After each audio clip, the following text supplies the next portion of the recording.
Hello guys, welcome back to Success Studies YouTube channel again. So I have uploaded many videos up till now. Now let's start the answering short sentence series, which will also come like same part 1 and part 2 for same banking 1, and then for the banking 2 part 1 and part 2. So today I am starting with the banking 1 part 1 answer in short, which comes in exam for the 3 to 5 marks questions. Okay, so you have to prepare.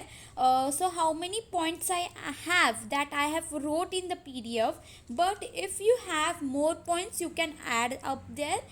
So let's start with very first question, which is mention any four causes of dishonor of check. Okay, so what does the question means, मतलब हमें क्यों check एक dishonour होता है, bounce होता है, क्यों होता है? So the answer is because of insufficient fund in the bank account, damage cheque, date on the cheque and mismatch signature. अगर आपके बैंक अकाउंट में उतने पैसे नहीं है देन वो चेक बाउंस होगा, वो डिसऑनर होगा. अगर डैमेज है it will dishonour, and it is अगर सिग्नेचर ही मैच नहीं हो रहे of course it will dishonour. Okay, and date also.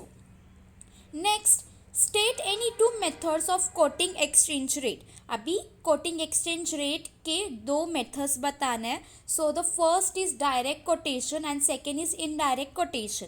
So indirect quotation, it is when one unit of foreign currency is express in the term of domestic currency. इसमें जब foreign currency जब domestic currency में express होती है उसको हम कहते हैं direct quotation. And indirect quotation किसको कहते हैं? जब when one unit of domestic currency is expressed in the terms of foreign currency. जब domestic currency express होती है foreign currency में, so इसको हम बोलते हैं indirect quotation. So difference इतना ही है, direct quotation में foreign currency domestic में express होती है and indirect में domestic currency foreign currency में express होती है. Now let's see what the third question is. What is meant by drawee in case of need? Answer: the drawer may add the name of other person beside the drawee to whom the bill may presented. Such a person will accept it on behalf of drawee. He is called as drawee in case of need. जब drawer क्या करता है, add करता है किसी और person का name beside the drawee.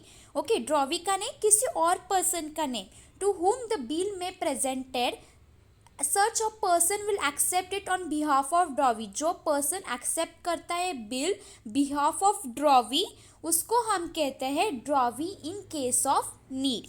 Then the fourth question is mention any four items shown on the expenditure side of profit and loss account of the bank. अभी हमें पता है, हमने ये अकाउंट्स में भी बहुत बार पढ़ा है. So the answer is rent, salary and wages, law charges, postage, telegram and stamp. Okay, आपको ये फुल सेंटेंस में लिखना है. आर द फोर आइटम्स और the 5-6 items which are shown on the expenditure sides of a profit and loss account of the bank. So बहुत simple question है. Now let's see the fifth question. What are the important function of central bank? अभी central bank के important functions क्या है? So very first, maintaining micro economic stability. Micro economic stable चाहिए. Being a bank to the government, government के लिए भी bank जैसे हम हमारे लिए एक आम आदमी के लिए जैसे बैंक है वैसे भी गवर्नमेंट के लिए भी बैंक होना चाहिए.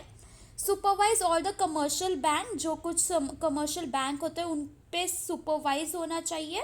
And regulating the financial sector, financial sector ये रेगुलेट होना चाहिए. And the fifth is issue currency note. ये मेन है, सेंट्रल बैंक क्या करती है? करेंसी नोट इशू करती है, right. And who is the central bank?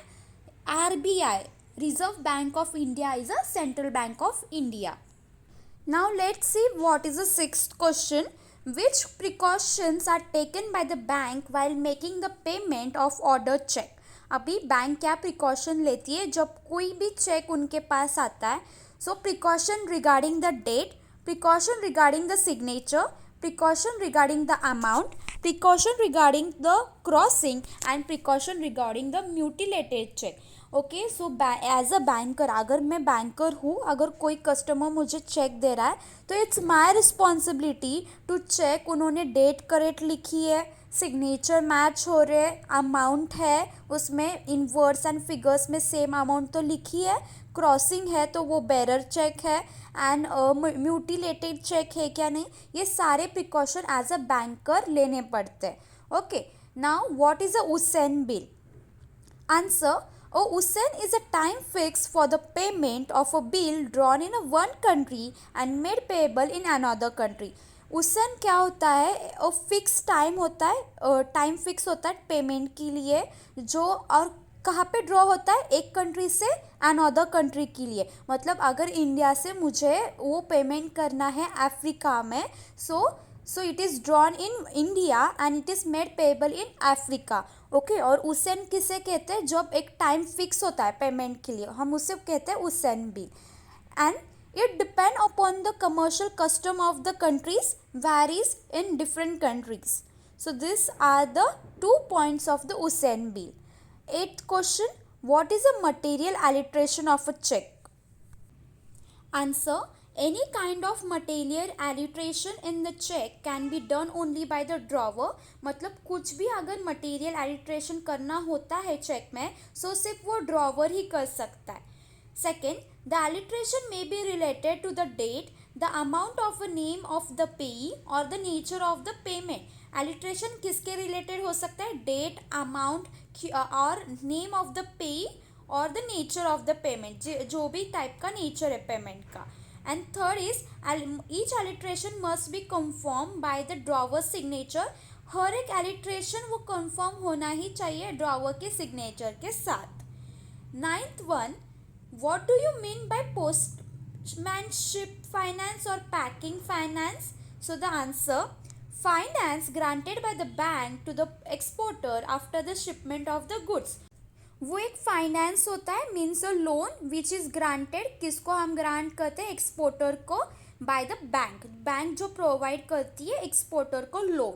Next, this money is to help exporter to meet the working capital requirement such as purchasing raw material and other business expenses. अभी exporter के लिए बहुत important होता है loan finance grant करना bank से। क्यों? क्योंकि उसका वर्किंग कैपिटल मीट होना चाहिए, परचेसिंग रॉ मटेरियल के लिए एंड अदर बिजनेस एक्सपेंसेस, बहुत सारे एक्सपेंसेस होते हैं।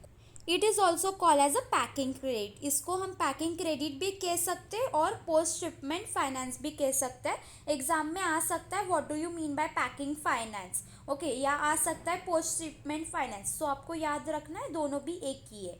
Now the 10th is what are the advantages of printed cheque? अभी एडवांटेजेस क्या है प्रिंटेड चेक के? Let's see. It is easier to keep a track of payment and transaction. Easier है payment के ट्रांजैक्शन के track रखने के लिए। They are convenient and easy to use, वो कन्वीनियंट और ईजी भी है यूज़ करने के लिए। एंड थर्ड पॉइंट क्या है? You don't have to pay in person, simply write the cheque and put it in the mail. आपको कुछ करने की ज़रूरत नहीं है, सिर्फ आपको सिंपली नाम लिखना है और मेल डालना है, बस। So these are the 3 points of the advantages of printed check.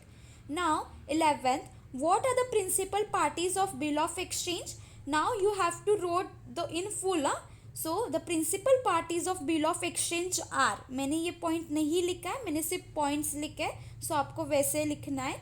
And answer: the drawer who draws a check, drawer जो check draw करता है, the drawee is a party that pays the sum, एक drawee जो वो सम पे करती है, and the पेई हु रिसीव द सम, जो पर्सन वो सम रिसीव करता है।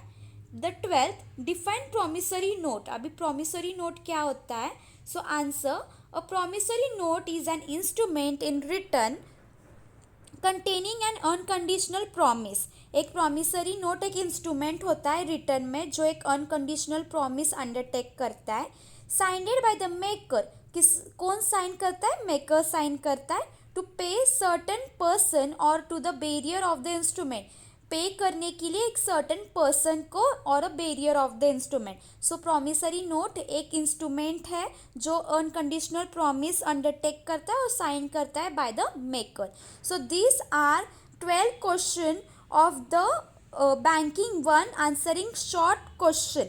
और ये वीडियो का पार्ट 1 है, इसका पार्ट 2 भी आएगा। टोटल 24 या 25 क्वेश्चन है, सो मैंने 2 पार्ट में डिवाइड किया है। After completing this we will move on to banking two answer in short question. So thank you guys.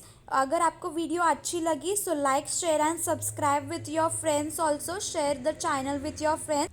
See you in the next video. Bye bye.